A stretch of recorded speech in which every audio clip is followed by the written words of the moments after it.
Hey everybody, welcome to another episode of the Football Savant podcast. I'm Travis Tyler, and as you can see, that is not my usual co-host Tyler Williams. As Dylan Marsh filling in for Tyler this week. Welcoming Dylan back as he is the first returning guest that we've had on this show. So, uh, accomplishment there, I'd say. Hey Um, man, that's it. Finishing up on the point about Tyler, he's going to be out for a couple of weeks.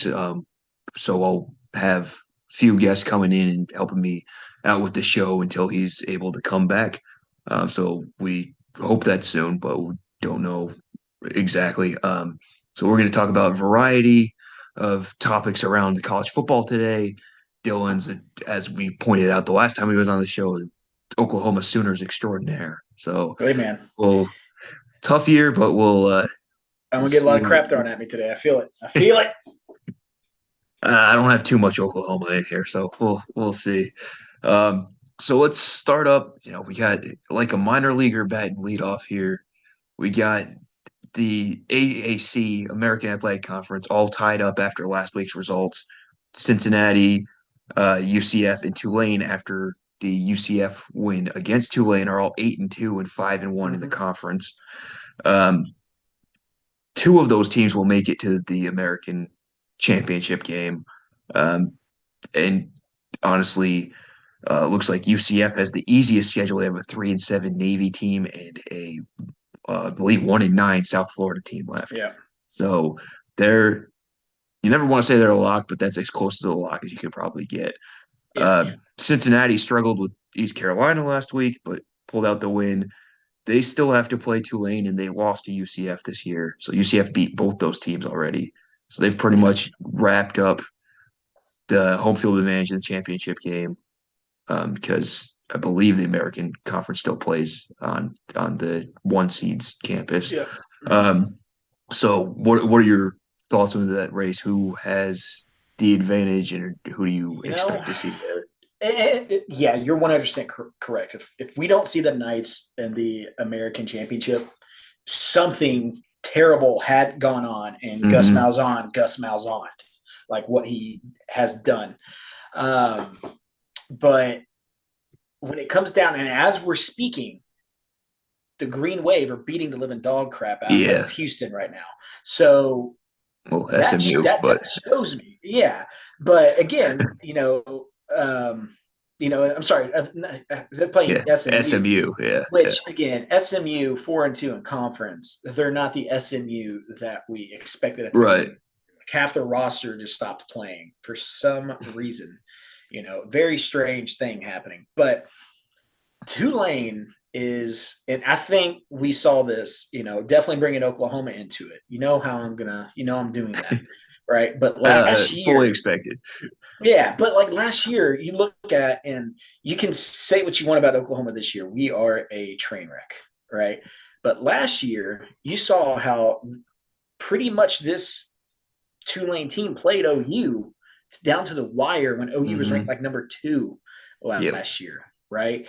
And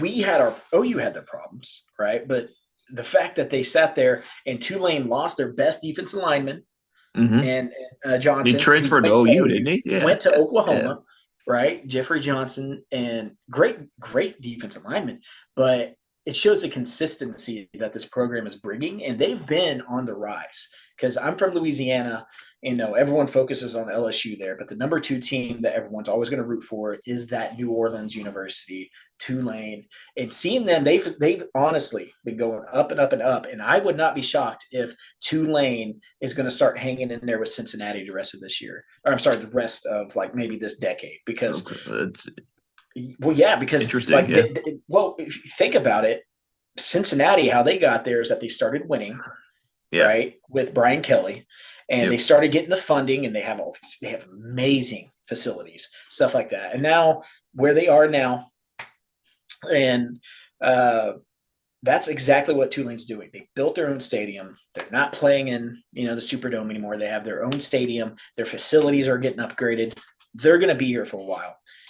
And I'm with you. Cincinnati, credit to them being with at ranked 25 after losing pretty much their entire roster. They're an Hmm. amazing Cinderella team for the past 2 years, 3 years, I guess you could say, but losing their starting quarterback, losing the best defensive player in the country, losing all their star power, It's and they're all hurt them still, this year. Yeah. yeah, and you can see that it's hurting them, like struggling against Yeah.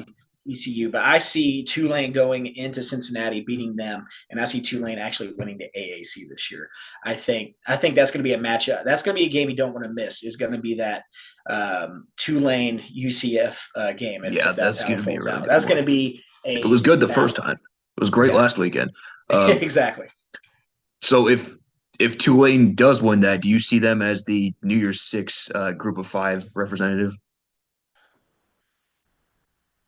You would think so, right? Uh-huh. And I just don't know if it's as they have to have one, right? But Tulane is not that big name, that big splash that's going to get Yeah. people excited to see them play against Ole Miss Not or like a Boise State or anything like that. LSU. Yeah. Yeah, everyone knows Tulane, but not for sports. Because Yeah. that's where great The no for lawyers New come from, Orleans. Yeah. doctors. Yeah, Yeah. and Yeah. it's a very prestigious academic school, and Hmm. they're gonna if they win out, they're gonna get a New Year's Six game. They have to. It's literally written in there that the AAC will get an at-large bid. It just depends where. But Uh, if they lose out, Tulane might be playing in Shreveport at the Toilet Bowl at the Independence Bowl yeah. there. But imagine if Tulane makes it to the Sugar Bowl and plays like Ole Miss or something like that. That place would be That rocking. Yeah. that place like Louisianians, they will round together. LSU people will be wearing that green and blue. That they'll be representing the state, and it would be Yeah. just like LSU if they played in the Superdome, guaranteed. It would be that would be very magical to watch. But if they went out, I think they'd be an interesting team in a bowl. I think they could surprise people, especially if they play a big university with a lot of like not playing in bowl games, like the opt outs, stuff like that. Yeah. They're a talented team that not many people have quite woken up to yet. So I Yeah, think, and pretty young too. So yeah. I'd say keep an eye out for him. Yeah. Let's jump to a potential playoff team here, TCU, coming off that win against Texas. Um, they really shut down the Longhorns offense Yes. in that game. Well, it was much of more of a defensive battle than many people expect from any Big 12 game. What did you see Yeah. in that one? And I will say I think last year was a turning of the tide when it comes to the defense and the Big Uh, 12. It's still not great. It's not what the Big 10 or SEC is, but it's definitely improving. Give all the credit to Dave Aranda, right? But what TCU is doing this year is very special. And it's causing a lot of panic here in Oklahoma. Just know that.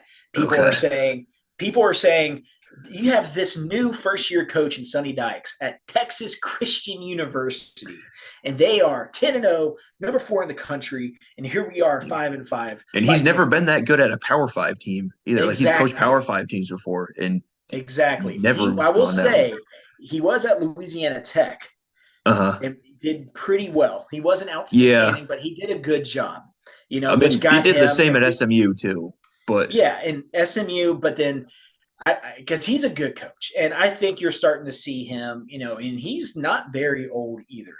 And I no, think what yeah. he has with TCU, I think he landed in a perfect situation because it all starts with the quarterback situation because you had Chandler Morris, who again OU, right? He was Yeah. at OU, so we saw him, and most people don't know this. That dude's a freak athlete. He is a Hmm. he's an amazing athlete. Runs the football, decent arm, but where the hell is Max Duggan come from? Yeah. We've seen him for 3 years being this turnover machine, Yep. this just very inconsistent, always fighting for a spot every year. And now I would argue that he could be a Heisman candidate with the way he's Yeah. played. Yeah. You're not alone in that. Yeah. Exactly 2,500 yards, which isn't a lot, but this is an offense that is just clicking. Yeah. This is a very veteran team. They have, I would say, one of the probably, I don't know if I'm going to say the best receiver in college football, but maybe one of the maybe the most NFL ready yeah, receivers in and football. it's a good three deep at like the top three Exactly. receivers Exactly. group right there. Yeah, And Quentin Johnson, what is it, like 700? I think it's like 715, 716 receiving yards, 5 touchdowns. But then add in 1,000-yard rusher yeah. already Miller's with Miller. fantastic. Yeah, he Yeah, ran so for another 130 yards against Texas at least. exactly. So And you were talking about that. So that's why I think I will credit to Texas. Credit Texas to being able to slow this offense down, right? yeah, But the thing about Texas was TCU is that team that has an amazing offense. Like they can click and they can score points on you, but they also have a defense that if they're not going up against like a Caleb Williams or a Bryce Young or CJ Stroud, those quarterbacks would tear TCU apart. 100%. That those offenses, they don't stand a chance. But when you have someone like, and I hate to say it, like I'm this is not biased, right? okay. Glenn Ewers is going to be a decent quarterback. But everyone had all this hype for him, thinking like this guy is like the chosen one. It's almost And impossible to live up to. Yeah, I get where you're coming from. exactly. Yeah. But you also have to remember that this should be his freshman year of college. hmm He hmm he was like the first, he might not be the first person, but the first big name person to say, I'm going to skip my senior season of high school hmm football to go to Yep. college, Yep. That was a which big that deal blew down my here. mind. Yeah.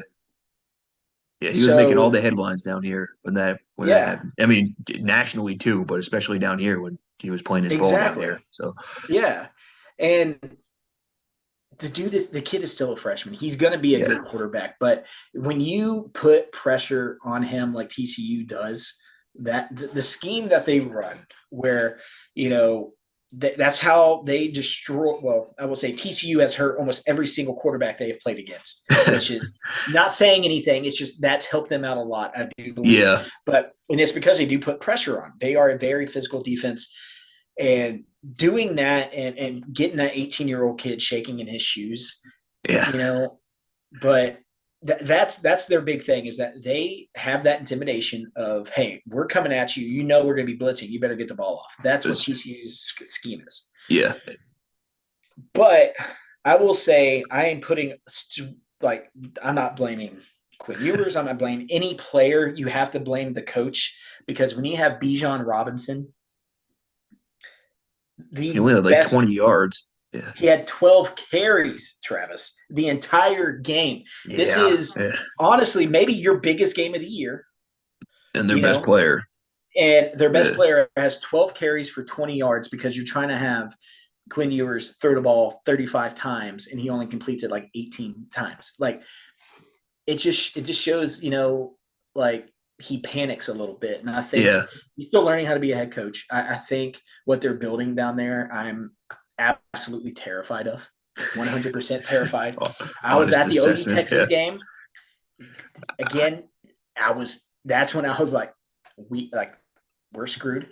Hopefully we can catch up to them. But that was entirely like credit to TCU. They stuck it. Their defense was great, but the fact that Steve Sarkisian didn't implement or didn't, I don't know if he went in at halftime thinking we got to throw the ball, or if he was just like, okay, we have to put the game in Quinn Ewers' hands when you have the best running back in the Yeah. country, Bijan Robinson, and Yeah. maybe one of the best 1-2 running With backs Johnson. Yeah. combos with Yeah. Johnson. Yeah. And he sits there and is just trying to pass the ball all the time. You have to put TCU's that got on, those on the corners coach. too. TCU's got a couple NFL corners on that team. They It's do. not. Exactly. It's not a good plan to throw against to come in and say you're going to Yes. be able to throw against TCU. That is yes, that's a great assessment. See, I wasn't even thinking about the corners. I was thinking about how dominant the linebackers and how TCU just completely controlled the line of scrimmage. I mean, Because that's a fair point too. Yeah. Texas defense kept them in that game, but it has to be Steve Sarkisian's fault of how that game went. Because he's the one who calls plays, and if you're not going to sit there and just run it down their throat with Bijan, Yeah. it's just there's just no He's a good excuse guy for to that. yeah, he's a good guy to carry you to a win, and they definitely didn't do that. Exactly. About some more questionable coaching here. The Oregon Washington game. Washington takes down Oregon by a last minute field goal, but Mm-hmm. Oregon had the ball with a minute 26 left, 4th and 1 on their own 34, and decided to go for it and got stopped on 4th and 1. What did you make of that play call and that decision overall, I guess? But I feel like that was Dan Lanning trying to say, I'm a big boy. I'm a big okay. boy. You know what I mean? Yeah. He's trying. He's doing what a lot of first year coaches do. Example: OU Brent Venables. I can't tell you the last time OU's gone like on fourth down, twice a game, like Okay. he does. They're trying to because they're thinking, hey, all right, so I definitely can't trust his defense, especially the way when you go up against a quarterback like Michael Penix. Sometimes you Yeah. can't trust your defense in that situation. But the way that their defense has been playing lately, maybe not that game, you kind of have to show, I would think, because I'm not a coach at all, right? Hmm. But you see these experienced coaches that think, okay, hey, why not? Let's go ahead. Let's just get what we can get, and let's trust our defense to try to get the ball back, right? Yeah. But I guess it's kind of a tough call because you do have a quarterback in Bo Nix that has been just absolutely lights out. Yeah. It's kind of hard to say that you shouldn't have gone for it, right? Okay. I mean, my But my whole my whole thing with yeah, that is you're giving them the ball. You don't get it. You're giving them the ball with basically already in field goal range. And the field goal wins exactly. it for them. Exactly. I understand, and with how far back they were, you just need to I'm with you. I wouldn't have gone for it, Okay. and that's why I play NCAA 14, but I don't get paid the big bucks, but you have to show your defense, hey, I trust you. And sometimes that can just be a complete and utter like not trust breaking, but it can just shatter a defense, because Yeah. they still have Oregon. I'm sorry. Oregon still has Utah this week, Yes. Yeah, they do. And and Oregon State. yeah, so Yes. they have probably their two. Oh my gosh, that's a brutal schedule. Yeah. UCLA, California, Colorado, Washington, Utah, and Oregon State. That's a brutal schedule. Wow. Um, but we'll see how that defense responds in these next two games. Maybe it's a sign of, hey, coach, Yeah. shove it, possibly. But I think you trust your defense. But I think with him being a first time coach, he was trying to show the stones that he has, right? Gotcha. Hey, look at Yeah. look at my Heisman quarterback right here. Let's see what he can do. Yeah. Then it just falls right on his face. So, you Yeah. know, credit to Washington though, because no one saw them. No one thought they were going to be this good this year No, at no all. one. Yeah. And everyone forgets about Washington. Even when they were number 4 in the country back in the day, when they played Alabama, no one thought about Washington, and they Yeah. were a great football team. But when you have a quarterback like Michael Penix, you can't count him out of any game because that dude Yeah. can I ball. guess he's taking some step forwards for sure. Uh, but another quarterback here getting some Heisman love is Drake May at North Carolina. Tar Heels Yep. 9-1, only losses to now number 18 Notre Dame. They've already wrapped up the division. They're going to be playing Clemson in the conference championship here.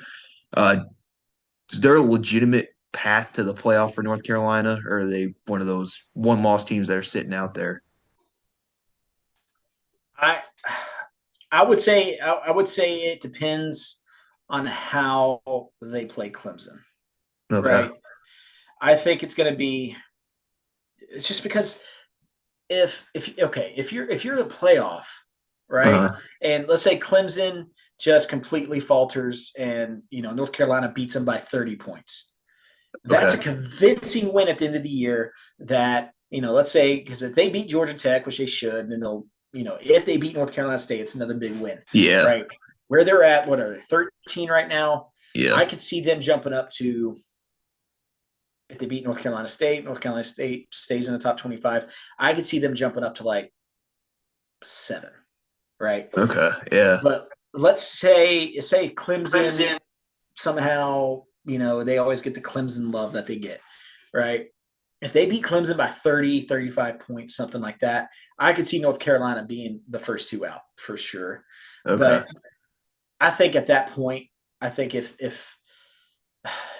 would have to fall a lot in their favor, like Yeah. Georgia would have to just, I Yeah. hate to say it, it's not wins and losses anymore. It's like, hey, God forbid, because I love watching this guy play. Let's say Stetson Bennett goes down for Uh-huh. Georgia and they lose to LSU in the SEC championship game. The playoffs not going to put a Georgia team that doesn't have Stetson Bennett in there. I don't think. Yeah. You know, Yeah. maybe they do. I don't know. But let's say maybe LSU just gets throttled by Georgia. Yeah. That's a team out, right? And then here's a one-loss conference champion. Hey, do they get in? Would you rather have North Carolina, or would you rather have, an Alabama? Like, would they maybe just put Alabama in over them? Because Uh, who would you want? A two-loss Alabama team, right? Or would you rather well, have I'm sorry, not like, let's just say, yeah, two-loss Alabama team, or would you rather have a 9-1 North Carolina Tar Heels with a freshman quarterback yeah. playing Yeah. That's a playing good in the point. playoff? You know what I mean? I Bryce don't see Young that. versus Drake May debate there. Yeah, and all the credit, dude. Drake May is an absolute baller, Yeah. and I'm praying that he stays at North Carolina, because North Carolina, I think, is one of those teams where when they're good, college football is exciting, right? Yeah. Yeah. Um, That but that quarterback draft class next year with Caleb Williams and Drake May is going to be yeah, it's going to I mean, be, it's good this year, but I mean, you got those guys coming right behind. yeah, there's a couple of others, that would be in there as well. Yeah. I think those are the top two for that class, though. Oh, I would say. 1,000%. It's Yeah. going to be Yeah. Caleb Williams. It Yeah. has to. Yeah. The dude is I think he's a once in a generation talent. If he can figure out how to read a zone defense, the dude's going to be unstoppable, which he Yeah. will do, because Patrick Mahomes didn't even learn how to do that until like his third year in the league. Yeah. They've been comparing Williams to Mahomes for a Exactly. lot, Yeah. and you see that. I mean, you watch USC play; he's throwing sidearms all over the place. It's like I miss him, he's man. an impressive player for sure. I've I've cried at night thinking about how he left us. No, he is an amazing talent, but Drake May is he's going to be up there as well. Yeah. I think it's going to be another year of just, let's just say, like, next year is going to be, you know, I'm trying to think of another year where we had two amazing quarterbacks, like Andrew Luck and Robert Griffin. It's going to be like, who's the better quarterback actually? Is it this very athletic quarterback, that can sit there and just do whatever? Or is it someone like, I don't know if you'll compare Drake May to Andrew Luck at all, because they can both run the ball, but Drake May is Yeah. probably a little bit more of a pocket. Um, Williams likes to roll out a lot, but I Yeah. think it might be another one of those 1-2, draft picks for Yeah. sure. Yeah. Yeah. But I think so for sure. here's a fun fact that blew my mind. Did Okay. you know Drake May?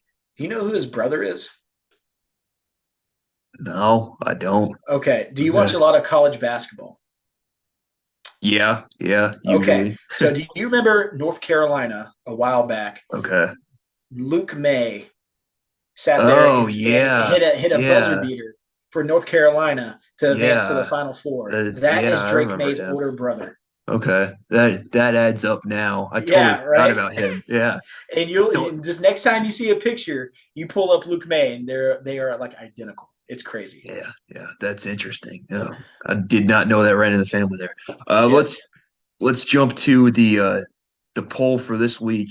One thing that jumped out to me in the poll this week was they have a two-loss LSU team over a bunch of one-loss teams. Like, we mentioned North Carolina, but they got work to do. Clemson, same thing. That one loss to Notre Dame really killed them. And then USC is probably the best contender left there that's ahead of or that's behind LSU in the poll. What do you make of what the committee's saying about the Tigers? And you, anyone would say you're biased because you're from Louisiana. No, I'm not. I Not a hated Tiger LSU fan, so because the fans just hounded on me for the '03 championship so many times. But you think about it this way: their first loss, the first game of the year, 1 point to Florida State, who is a much improved football team, and yep. then their other loss getting absolutely annihilated by Tennessee, which that's when they were the hottest, right? But you look Uh, at what they've done now since that loss. They've 10-point win over Florida, 25-point win over Ole Miss, 1-point win over Bama, and then a 3-point win over a very good Arkansas team that always has the hardest schedule in the country, right? mhm. But you sit there and you put in you have oh my gosh, I'm trying to remember the quarterback's name now. Jaden Daniels. Yep. He leads the team in rushing. He has 2,000 passing yards. He has 10 rushing touchdowns already. When you have a quarterback of that talent, you don't count them out. But then the biggest thing is their defense, because LSU is always going to have an amazing defense, but it's always a storyline, right? Or, someone Yeah. that's huge. And it's the true freshman pass rusher. I forgot his first name already, but he is going to be the next Will Anderson, Okay. right? Number 40. All right. And I think, let's see, his name, boom, Harold Perkins Oh Jr. yeah, yeah, All right. yeah. He's a This is a linebacker. name you guys are going to remember this year, Yep. next year, and the next year after that. The dude is a baller, and he is the difference maker on Oh that yeah, team. he's been outstanding. He's been outstanding Four this year. sacks against Arkansas, took the game into his hands. Micah Baskerville, Shreveport Yep. guy. Yep. Very Kid good. was amazing in high school. Micah Baskerville and Harold Perkins, those are the It's a hell two of a reasons. linebacking core. Yeah. Exactly. So I think this defense is what has them over USC, because USC's defense is suspect, even Okay. though their offense is super lethal. Their defense is suspect. In the college football playoff, would rather have LSU offense and that great defense that's playing so well right now over a USC team that Hmm. might honestly get blown out. So Yeah. That's um. So let me ask you this in terms of LSU. Throw out. I'm not gonna throw out the scenario with USC yeah, coming out with well, USC aside, if LSU by chance happens to beat Georgia and win the SEC, what does the committee do? What happens? you have to, man. You have to. Yeah. Like, Well, I mean, you know, what else? Like, where do the dominoes fall? Like, what's the trickle down effect and all that?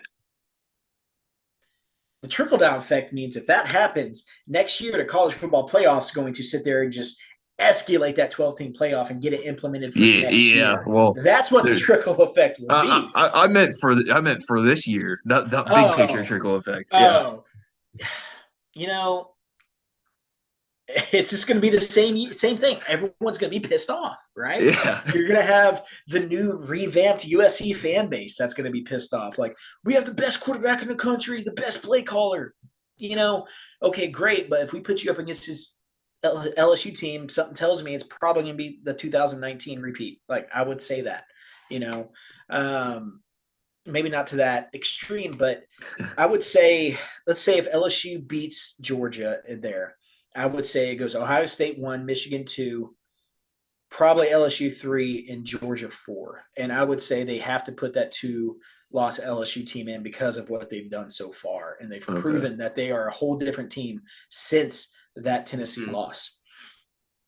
You know, yep, but let's say USC loses UCLA this week, right? We might not have to have um, right. that Well, I mean, conversation, but then you also are going to have, like, okay, well, would you rather have this 2-loss Bama team or this right, 2-loss LSU team? Which would you or rather or if have? there's or a one loss ACC Yeah, team at that yeah. point, yeah, But then, let's think about this. Like, if TCU wins out, all right, let's say if LSU beats Georgia, TCU wins out, Tennessee wins out, they're 9-1. LSU's, a 2-loss team. I think it goes Ohio State 1, Michigan 2, and for some reason, I have a gut feeling they would put a 2-loss LSU team in over an undefeated TCU team. I don't think it would happen, wow, but it would not surprise me yeah. I one mean, bit. you can't be surprised by where they put some of these No, SEC teams you sometimes. cannot. Yeah. You cannot. And, I think that, let's say if LSU loses, right? Hmm. What's going to stop them from, let's say TCU struggles to beat, whoever they play, like Oklahoma State or Kansas State or God forbid even Texas in the Big 12 championship, Yeah. you know, if they struggle really, really close with one of these teams, what's going to stop them from putting Tennessee in over TCU? But if TCU loses, they're out. It does not matter if they win the Big 12 championship. It doesn't matter, whatever. Big 12's out of the picture, and there's going to be about 3 SEC teams in the playoff this year with, I'm sorry, 2 SEC teams with Ohio State. I'm sorry, 3 SEC teams because the loser of Ohio State and Michigan are Is going to going to be be out. out. Yeah. That's what sucks about having these rivalries at the end of the year for sure. But dude, there's just so many scenarios that could happen. But the I main one know. is going to be because we always have these We could scenarios of probably like, do an entire show on just the scenarios. yeah, and Yeah. it you think that that's what's going to happen, right? You think Yeah. it's just everything's just going to go to shit. But what's going to happen is Georgia's going to beat LSU. Ohio State's going to beat Michigan.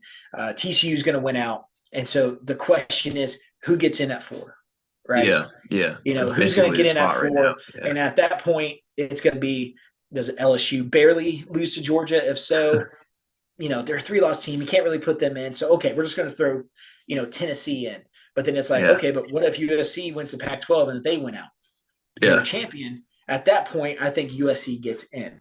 But I think that's USC's only route to the playoff is if everything just goes to plan and they win out, TCU is Hmm. going to be in. If everything just goes to plan, TCU's fine. But if one little hiccup happens, if LSU beats Georgia, USC's screwed. That's pretty Yeah. much it. They have to be rooting against LSU.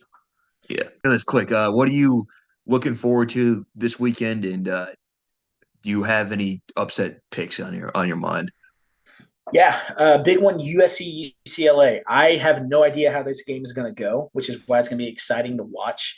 I would definitely keep an eye on that game. I think that could be a big upset. Technically, it's not a huge upset with UCLA at 16 Yeah. and SC at 7, but that would just completely dismantle their dreams of a playoff, which would just make me sleep happy at night. I think another big one is Georgia Kentucky. Kentucky loves to play spoiler. Georgia is the new Bama, so usually it's not going to affect them, but I would keep an eye on it with it being in Lexington as well. But the biggest thing is you can watch Texas, Kansas because you never know what's going to happen there. But the big game this week is going to be Utah, Oregon. That Yeah. if you just want to see a great football game, it's going to be Utah and Oregon. It Yep. doesn't really have playoff implications, but it's going to be a great football game. And I think Utah has a really good shot at, with the experience of coaching, I could see them taking it.